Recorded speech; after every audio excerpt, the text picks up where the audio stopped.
Welcome to Audiogyan with Kedar Nimkar, a podcast that documents insightful conversations with Indian designers, artists, musicians, writers, thinkers, and creatives of all types. Catch us on iTunes or visit audiogyan.com for more Gyan sessions. Here's your host, Kedar Nimkar. Today I have Quasar and Toral back with us on Audiogyan.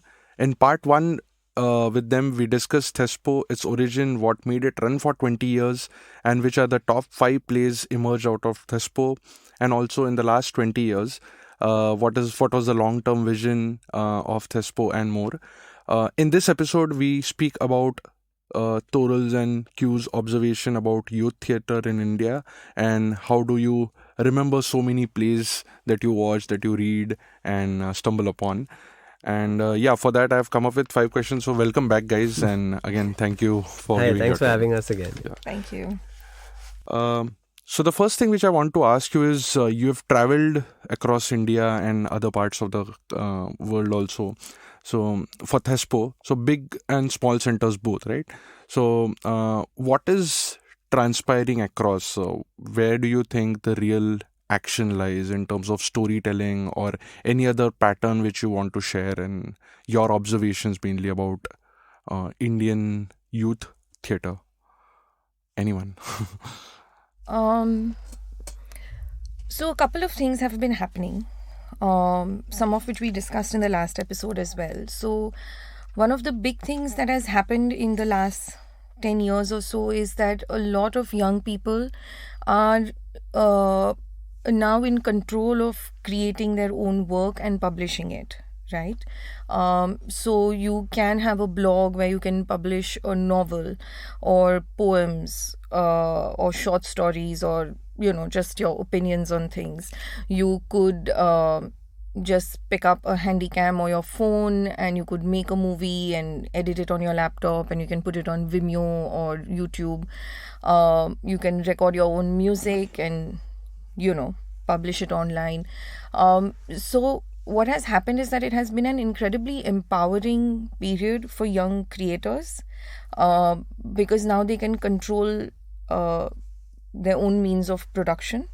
They don't have to depend on, getting financiers or producers who will let them direct. And then, they get an opportunity when they are 32, 35 to do it. So a similar thing has been happening even with theatre.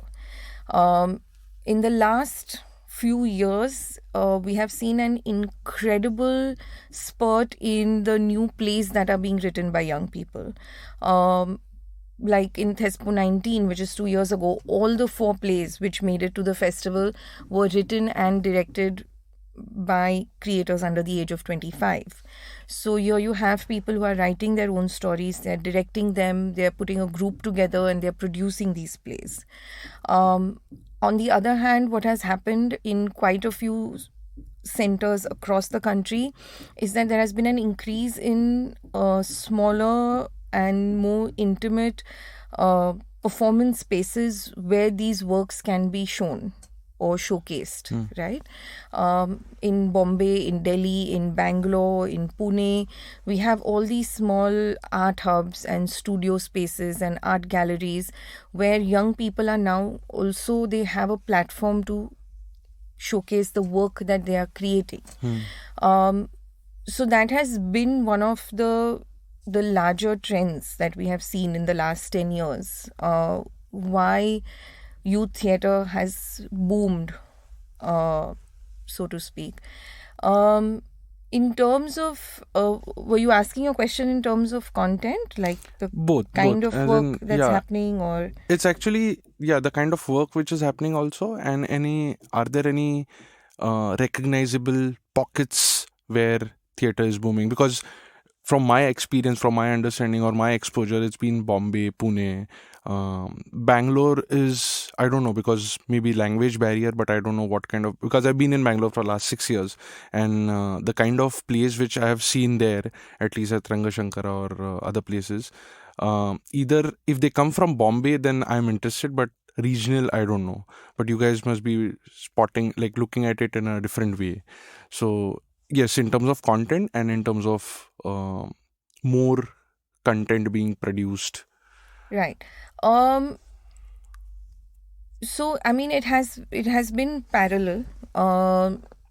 That it is also a question of Thespo's reach, right? So, again, like I said, in the last few years, Thespo has been able to engage with young theatre practitioners in smaller towns, in other cities. I mean, in cities other than the 4 or 5, metros, like we like to call them.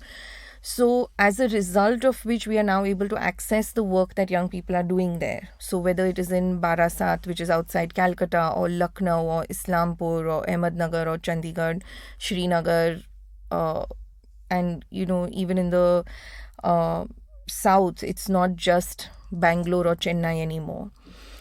So, one has been that we have now been engaging with young people in these centers. So, we are seeing that there is a lot of activity happening there. Secondly, as in the metros, as the support systems have improved and young people are able to showcase their work independent of Thespo, the need for Thespo has now moved to a lot of these other centers. So it happened at the same time. We were looking there, and young people in the metros have also now got more independent. So yes, it is coming, like the stories are coming from all these other places now. It's not just a Bombay Delhi festival or a Bombay Pune Delhi festival. Similarly, with all the training that we do, when we are doing our workshops, we reach out to people in all over the country, and we have huge interest from like Baroda and Ahmedabad and Jaipur and Nagpur, and they all want workshops and training to happen in their cities with their groups. And like Quasar mentioned earlier, like if we are looking at where the community is being built, where our volunteers are coming from, we have volunteers coming from Ajmer and Colombo and all these other cities. Clearly they are driven and motivated, and they're young theatre practitioners, even if it is as stage managers and producers and designers. So there is a lot more movement now happening within the country in all the different parts. Young people coming, going. They now have access to theatre that is happening around the country, because there are a whole number of theatre festivals, right, which, like the Guwahati Theatre Festival has started, and there are plays from across the country which go and perform in Guwahati. And in the same vein, in the last 4 years, we've had volunteers, who hail from Guwahati, who come and who work on the festival in Bombay. So you see that there's such a direct correlation between an interest or with access and exposure to theatre that's happening. So yes, I mean, these centers are now where like it's exciting for us to meet new and young people from these cities and towns, and see what are the stories they are telling. Kwasa, do you have any thoughts? So trends are a really interesting thing that we see on year. I mean, it depends year to year. So content wise, like one year I remember we virtually 70% of the plays we saw had something to do with a rain or a storm or something or the other. It was bizarre.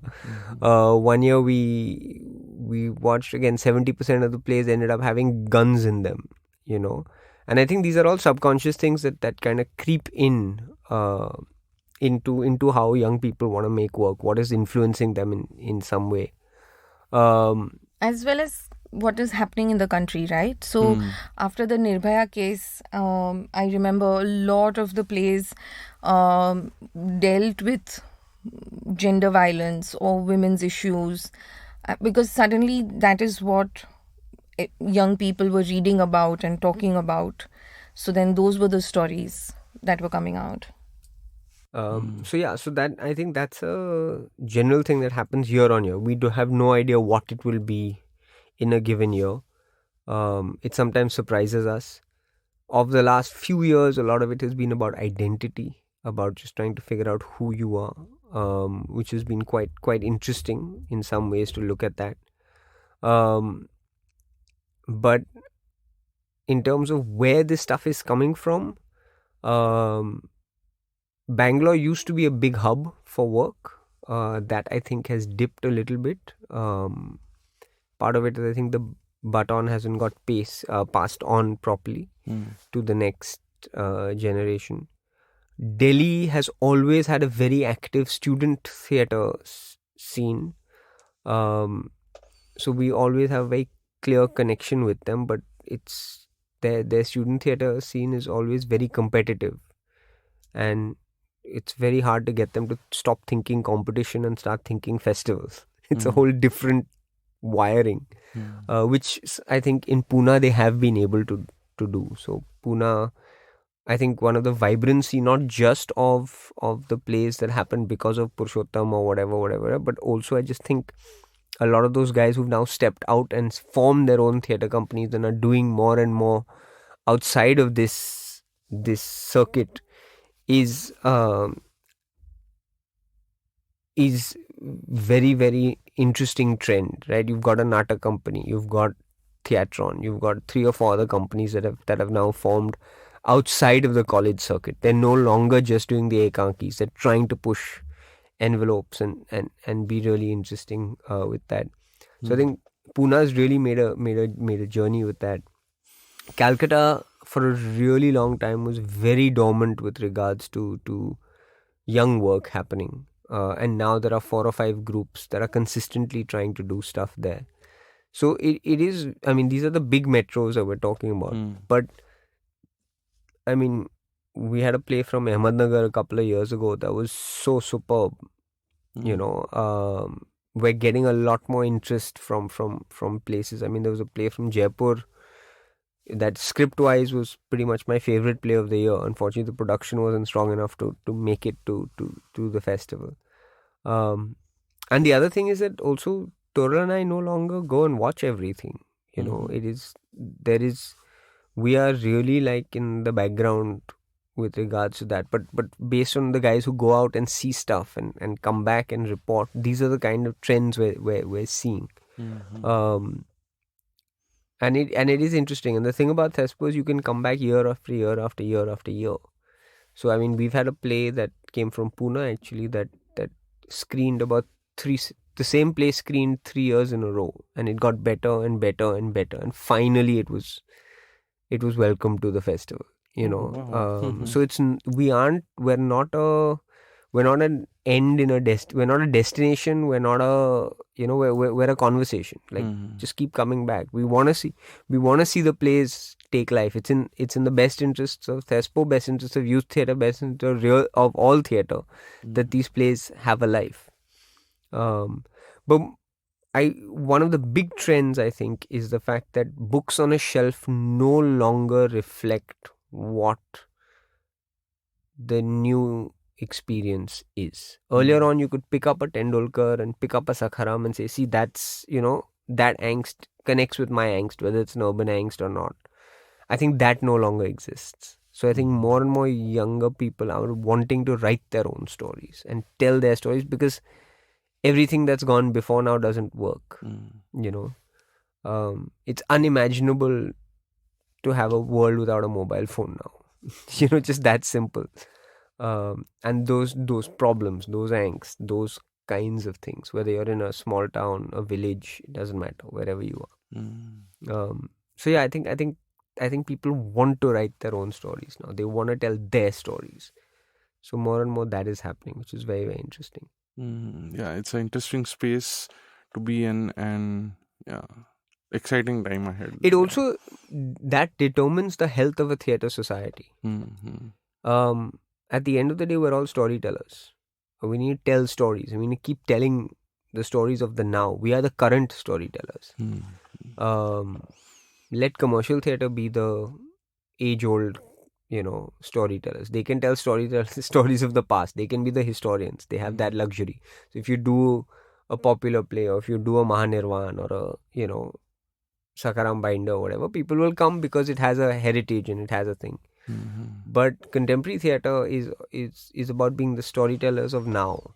which later on people reflect on and say, okay, this is what the time was. And I think that's a very exciting thing. I think the health of any theatre society, you need playwrights. Yes, we need actors. Yes, we need directors. We need all of that. But you need the playwrights. Mm-hmm. I don't know whether. Yeah, I mean, I don't know. Like, I am not able to articulate the question better, but so this contemporary content which is being generated is, how do you perceive the shelf life of that content itself? Because when you say Sakaram Binder, it has got a longer shelf life. It Right. is probably, it still connects decades, right? So what happens with young people creating content? How, like, maybe will it be relevant 50 years out, or it should it be also? So there are 2 or 3 things about relevance, right? One is it relevant, or is it encapsulating a time that we are in, right? So will people 20 years from now learn from stuff that has happened now, and therefore does the story capture that? I mean, right now, separately aside, I'm working on a play which is about the events that led up to the civil war in El Salvador, right?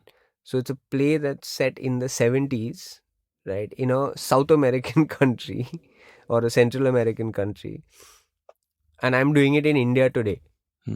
But the relevance is unreal, because all the mess that they made then is the mess that we are making now. So the play is still relevant, even though it's not a historical, and it does cover history and document of another culture another time.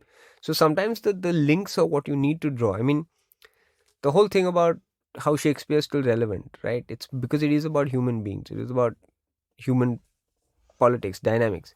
The production or the director's job is to use the adaptation to make it more relevant or less relevant. So I think the plays do have a shelf life. I mean, they do have a life on the shelf. Some will obviously have more, some will have less. Sometimes it's tragic that they have more, because what they're talking about may still be relevant, so many years down the line, and that'll be sad. Like Butter and Mashed Banana was 2005. We're now sitting in 2019, and if anything, it's more relevant now than it was then.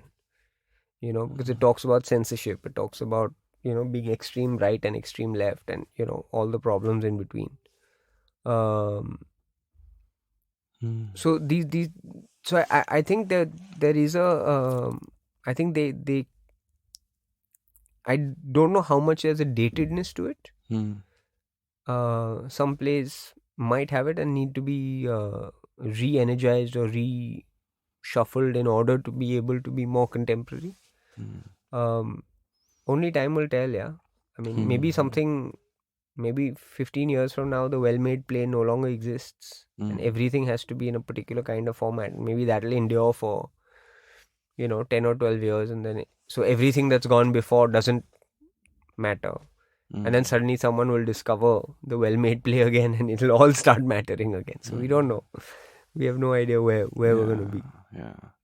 In conversation with Ramu Ramanathan, I like, there's one takeaway for me, that how great a playwright communicates the subtext, and maybe that subtext still remains relevant through the years. So it's the same thing, right? It's because you're telling human stories. If the innate nature of humanity doesn't change, right? So we can be watching something about the British monarchy, and we'll find parallel in it in our lives. Whether it's love, whether it's loss, whether it's ego, whether it's deception. These are human things. No, but it has to be both-sided, right? The director or the playwright also has to then be communicate, sensitive, and the audience has to be evolved enough to read between the lines, right? Otherwise, it becomes a very... Yeah. So I'm saying the subtext exists because it's human. I'm saying those events may not connect, but the humanity of it will connect, and that's the lovely thing about the imagination, right? Once I place myself in that zone, those rules exist. So if I think about, if I were a young prince in the British monarchy, then everything makes sense to me, both as actor and as audience.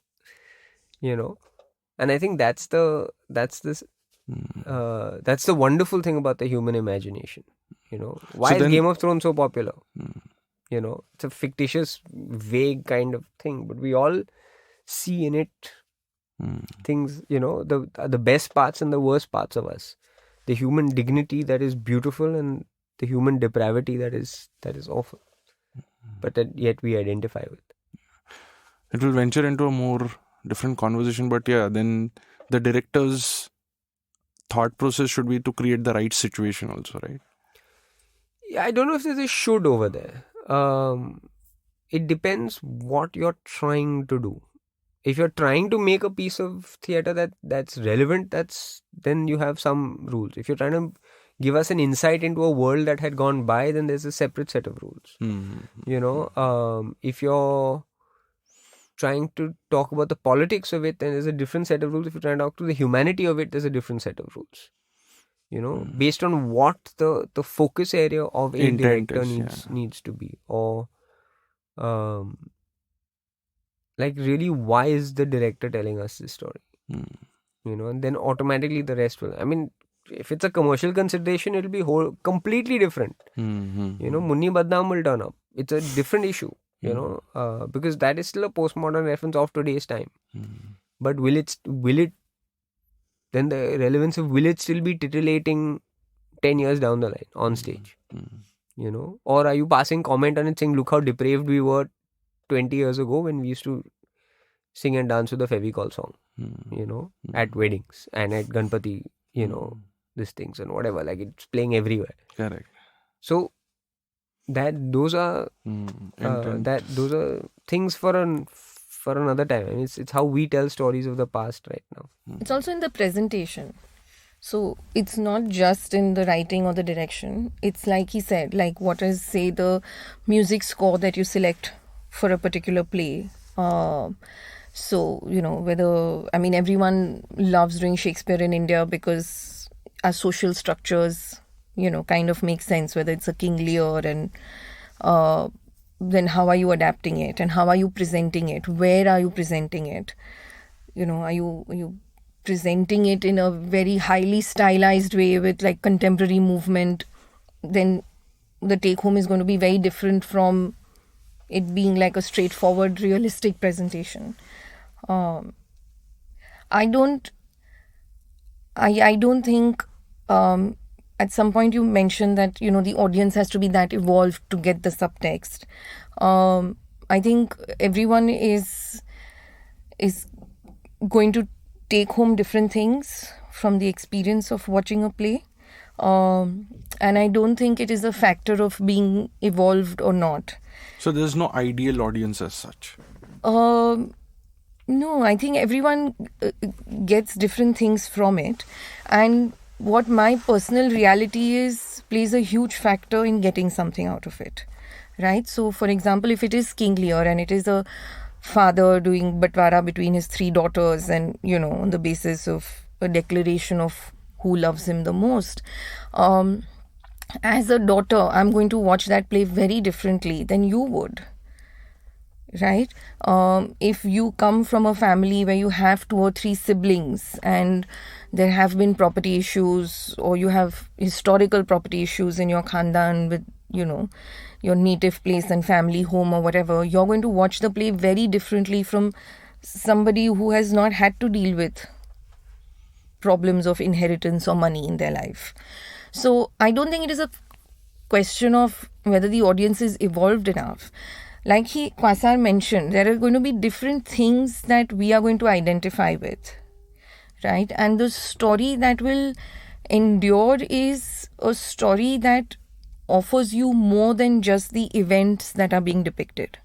So even though the events in King Lear are not from my time or space or, social reality, what I'm connecting with is a particular character or a line in the play that really, speaks to me, or a mood that it created at some point. Say the whole play was done as a contemporary dance piece or a Bharatnatyam piece, then maybe the form might speak to me, right? But everyone is going to take home with them a different part of that production. And the plays that endure, if you're talking about shelf life, the plays that endure, yes, will continue to be relevant either at a social level or at a personal level, what he talks about, the humanity in it. Whether it is, like, say, Game of Thrones, whether it's about ambition or jealousy or how anger can control us in our weaker moments, right? So those are the things that usually endure. If you're talking about shelf life, there are a lot more new plays being written but not being published. So if you're talking about the actual tangible shelf life of these plays, they're not being published, but one can only hope that there is online circulation of these stories and these plays. Also, people's reading habits have changed, right? Anyway, plays are meant to be performed, not to be read. Having said that, there is a lot less reading which happens now. So how these plays will endure, we don't know. It might be in different forms. They might endure as audio plays, or they might endure as, what's happening now with these cine plays. But if there is honesty and truth and humanity in these plays, I think they will endure. Why not? Why won't they? Yeah. I think I'm coming from the baggage of being a designer, because design is mostly objective, right? And I try to look at from that lens, and maybe this is where the question was coming from. But even in the visual arts, I mean, you may say it's objective, but there are people who don't think much of a Picasso, or of, there might be people who don't like the Impressionists. No, but so still there are it's also arts, trends right? and moves in that, right? No, still it's arts, right? Like when I talk about design, it's pure design, right? When you're trying to solve a particular problem. Okay. So that's where Understood. design, my definition of design at least, is coming from. But With something that's being, which has a purpose and a function to play. Yes, Not yes. just not exists just for art. itself. Yeah. Cool. So one curiosity which I had when I met you guys before this is that, I believe me and my team, Smile Productions with Santosh Verulkar, performed almost 15 years back maybe.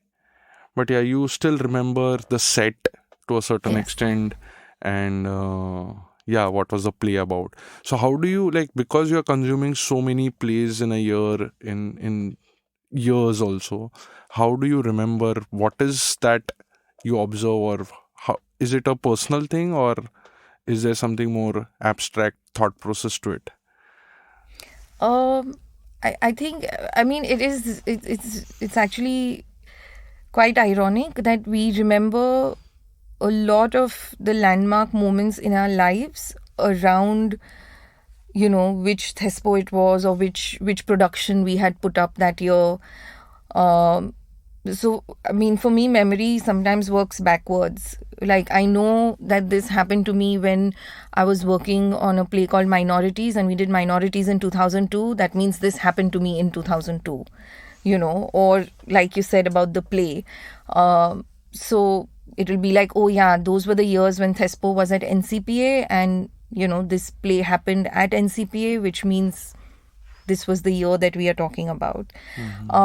It's also, I mean, it has to do with productions that have also made an impression. At whether it is the people in the production who left their mark, or what their contribution had been to what we were all trying to do, and therefore it was important. And yeah, you're right. Sometimes it's just a function of memory and overload of memories.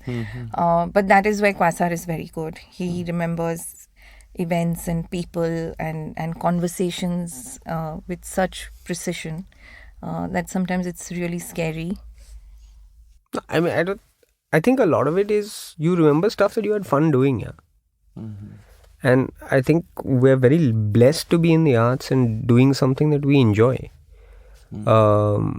Yes, the nightmare setups, yes, the madness, yes, the drudgery of it all. But at the end of the day, if I saw a show go up and I sat in the audience and watched it and enjoyed it, then that's part of my life. And you forget that you're talking about Asthani Gagarchi Baji, which for you guys was one night at Thespo, right?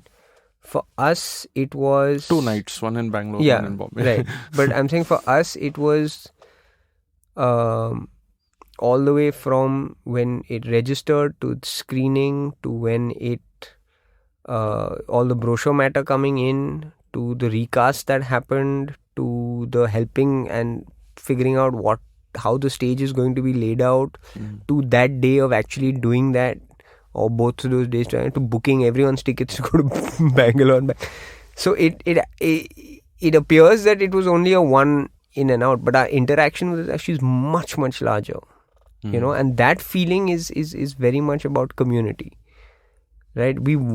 We enjoy these shows, we back these shows. These are the ones that we want to say, hey, other people, look at them, we think they're damn good. And I think a lot of this happens because we enjoy doing it.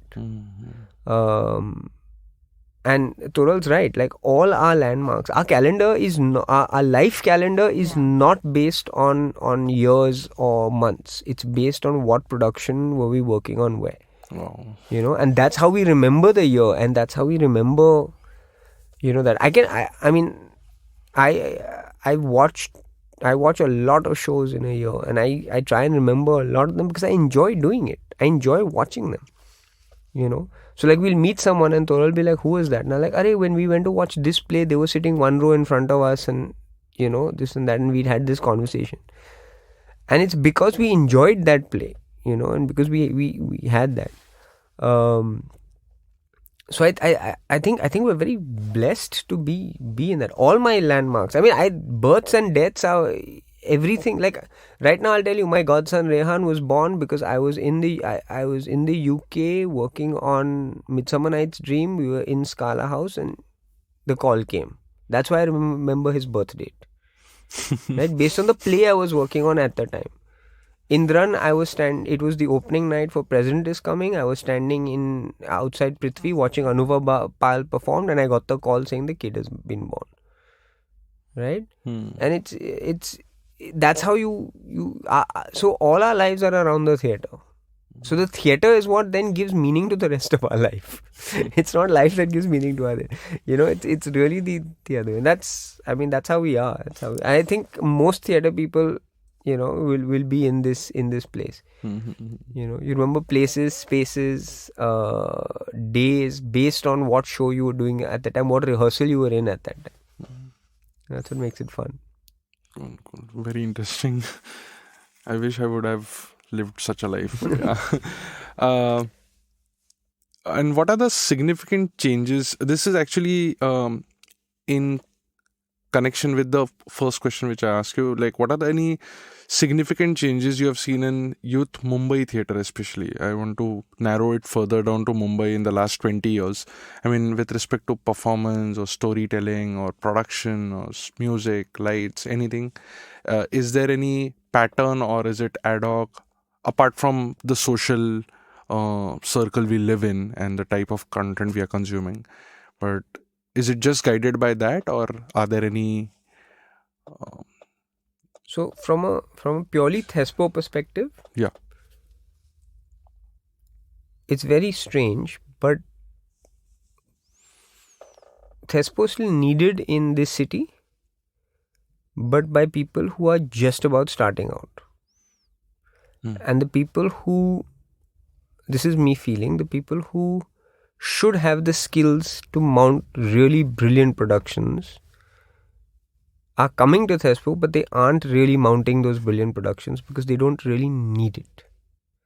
They don't need Thespo. Because they have avenues elsewhere where they are doing stuff. So like I said, like avenues as in putting up plays or whatever, because now there are so many more non-curated spaces.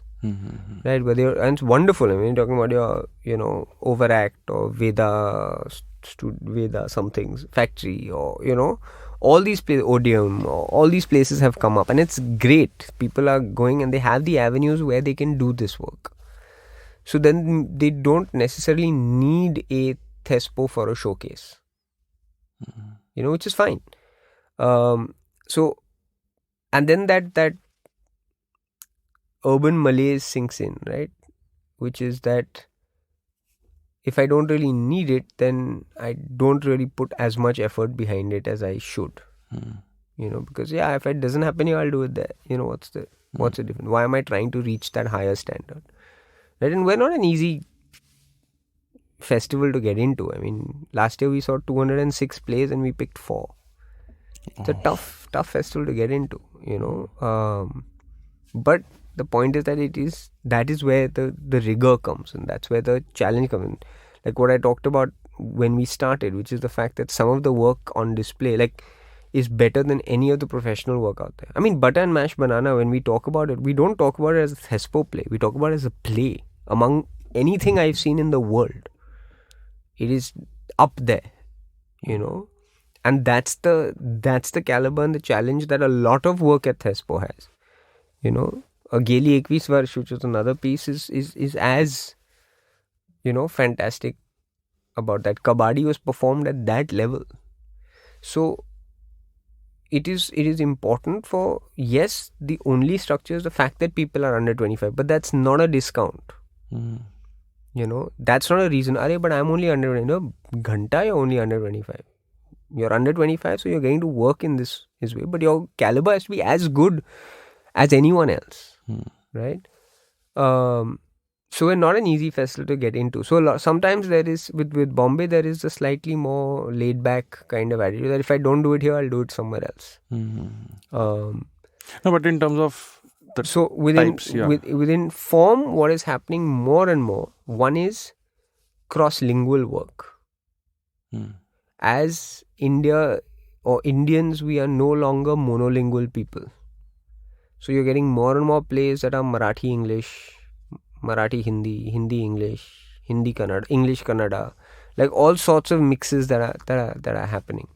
That's very interesting. I know that every year when we try and put an ad in the papers and we have to decide which publication to put it in, we have to we're stumped because it's a play in 3 languages. Where does it go? So that's one. 2 is, particularly in the last 3 or 4 years, movement seems to have made a huge impression. And I think part of that is also got to do with what's happening on our main stages. A lot more movement theatre is happening since 2014-15 onward. There is an impulse to move as to support the narrative. Whether it's choreography or dance, whether it's just movement-based theatre, whether it's very physical, vibrant theatre. And I think that is also, since young people are watching that, and you're watching a Yuki Elias or a Foyze Jalali or a Sheena and this one's work, and you're saying, hey, that's incredibly visceral, then you're trying to convert that into your own work. Because also viscerality, which is, if we're spending all our time on our phone and it's such a busy thing, and if you look at our television coverage right now, the news even, everything's shouting at you all the time. How does then theatre compete with that? One way is it becomes much quieter and becomes subtle, and the other way is that it matches it, but in a different kind of way. So not with graphics, but with physicality, with the human form. And I think maybe that's one of the ways that people are seeing the world.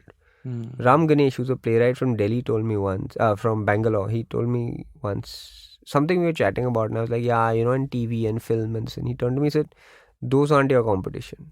So what do you mean? He said, your visual competition is gaming. Yeah. He said, gaming is now the number one marker in everyone's head. So films are competing with gaming. How do you make how the camera now is following that first person, role player game kind of thing, because gaming has it. If you look at what the spider cam in cricket or what's happening with the football cameras, they're all happening because EA Sports was doing it in those games. So if it's possible on the game, why is it not possible in real life coverage? Right? And the same thing with regard. So those are the things that we are competing with, which is very interesting considering for the theatre. So in fact, there was a show called Going Viral by this British actor called Daniel Bai. And in it, he did a really simple thing. Normally, when you tell a story, you're like, and, he's like, I'm 15 years old. I'm sitting in the plane. I look to my left. That's normally how you do it. But he switched it. And he told the story saying, you're 15 years old. You're sitting in a plane. You turn to your left. There's a young woman sitting there. She's crying. Right? And just by changing the I to the you, it became a gaming experience. Because as an audience, it immediately connected our role-playing thing. So immediately you sit and go, yeah, you start imagining I'm in this place. It's no longer me watching him and imagining him in that place. It's now me imagining me in the place. And that is a gaming tool, right? That's a role-play kind of thing. So even playwriting is moving in that direction. So it's quite interesting. I think another thing that has happened with theatre in Bombay with young people is not just movement but also music. They've also started creating their own music, or you have musicians and singers in the play who are playing the music live. So, like I remember in the first 4-5 years, if we were watching a play, there would always just be like speakers and songs from different films or soundtracks of films that would become the soundtrack of a play. But now they're telling stories. There is a lot more ensemble work happening. There is movement and physicality. Now we have singers and musicians. And again, like Quasar said, it is a reflection of what is happening anyway. We have a lot more musicals, which means that actors who sing, play music are part of our reality. That is what we are watching, and therefore that is what we will also create when we want to build something.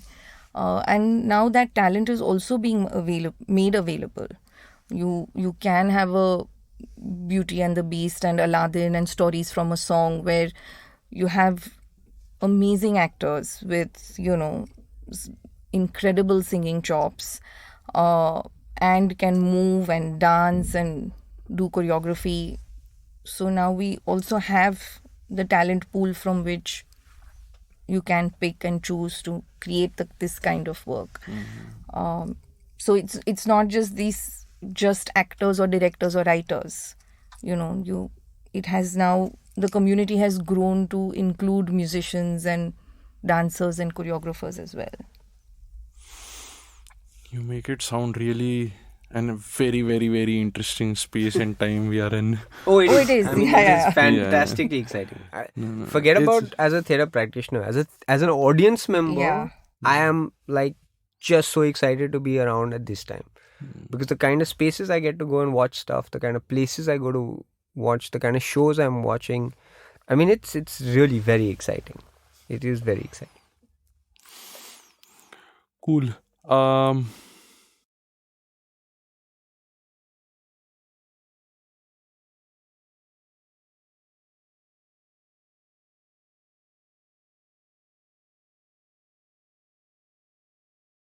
So, obviously Q and Toral, there are like thousands of things to be generally, there needs to be more conversation happening around this at a broader scale, but I don't know how much contribution I can be a part of that. But to conclude this episode, I would like to ask you about the 4 plays you published in 2018.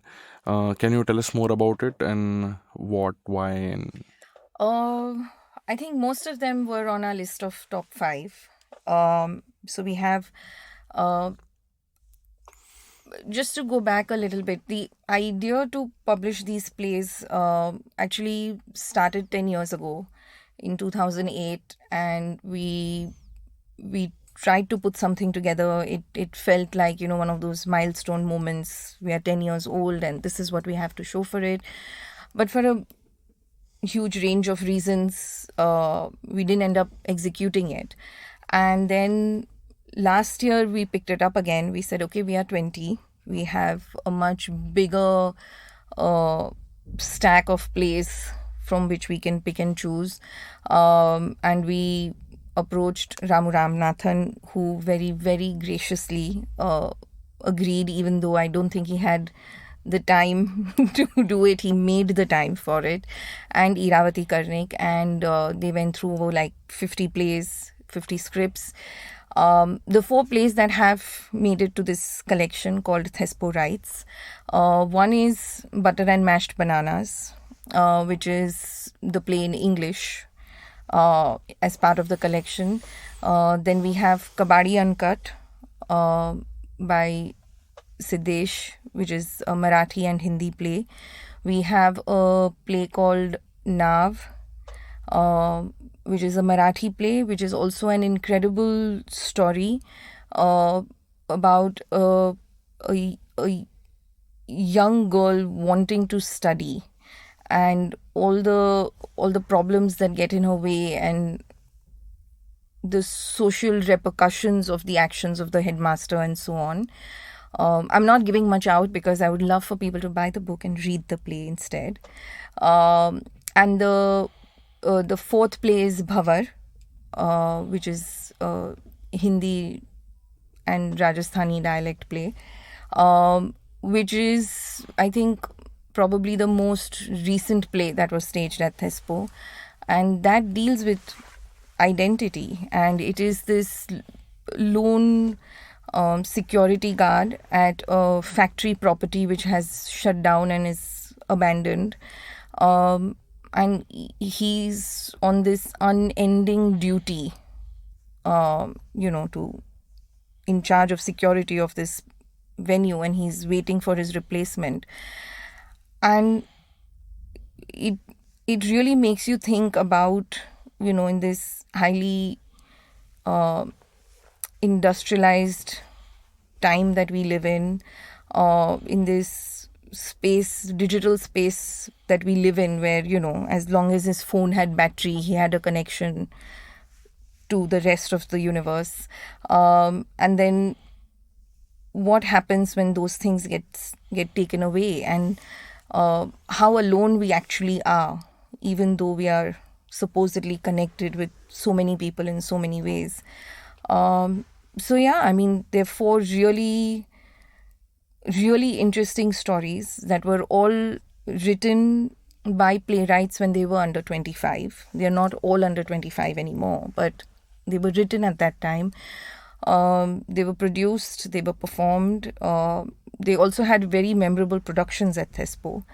And that's the collection of plays, which is available. And if you want a copy, just go over to the Prithvi bookshop or write to us, and you can get your own copy of Thespo Rights, Volume 1. Volume 1. Volume 1. Yeah. The hope is to... That's the... Yeah. Superb. I think I'm done with my questions. If you have any message for young theatre people, not message, but as in like, you know what I mean, right? It's not...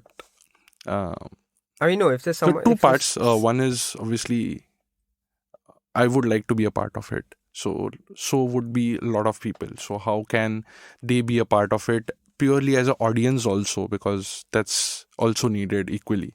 And another side is becoming a creator. So any... So, I mean, for all the Buddhas out there, basically, I mean, Thespo's very much part of a larger community. I mean, we are part of a larger theatre community, and a community that includes practitioners and audience.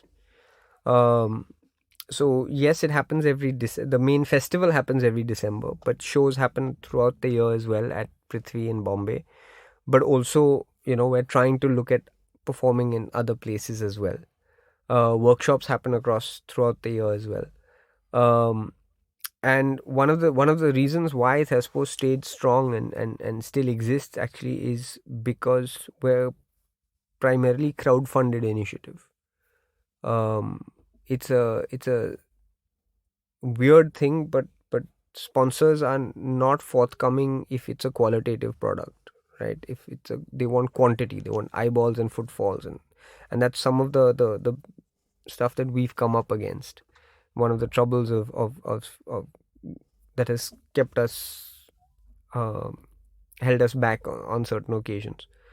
But amazingly, the community came out, and again, by that I mean the audience community and the artistic community, and they came out, and it's a crowd-funded festival. We have about 300 people who just basically send in a little bit every year, and that's how Thespo runs. And it's fantastic because it's given birth to talent, to arts managers, to stage managers, to actors.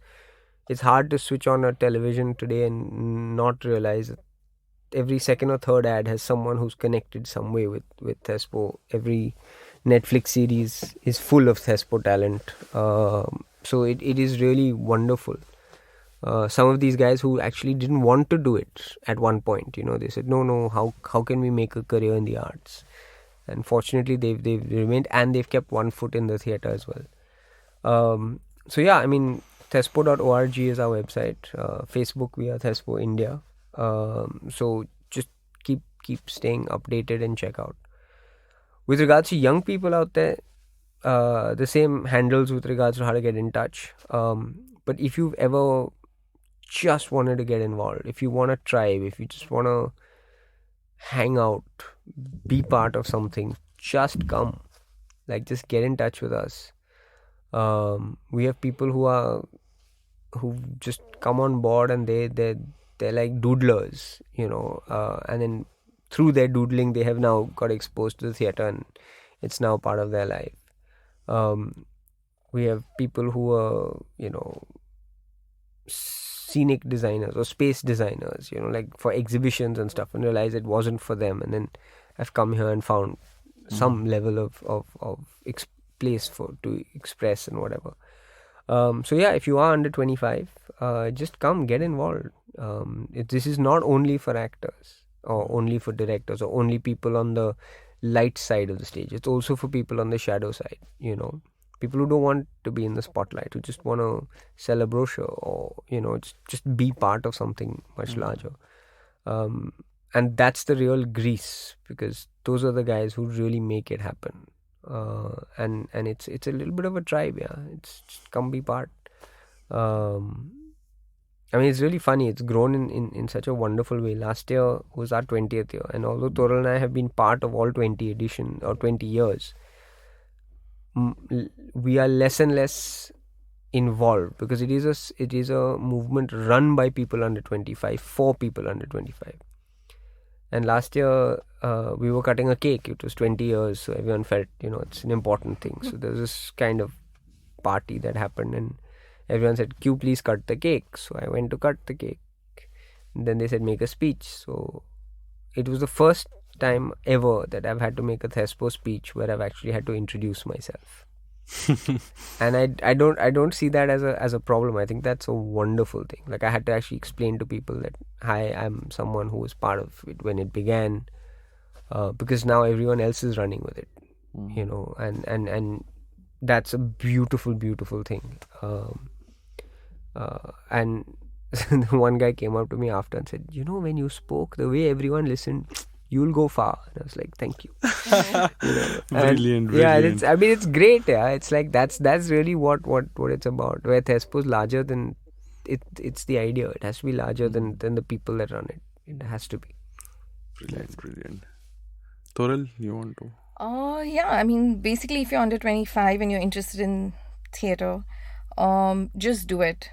Don't think about where it's going to take you in the long term, or how to do it, where will you do it. Just do it. If you need help, pick up the phone, call Thespo, and there are other people like you, like-minded people with whom you can get together and do theatre or something in the theatre. if you're over 25, then yes, please support the movement. Come watch a play, buy the collection of plays, read them, follow the activities that we are doing. There might be something in there for you.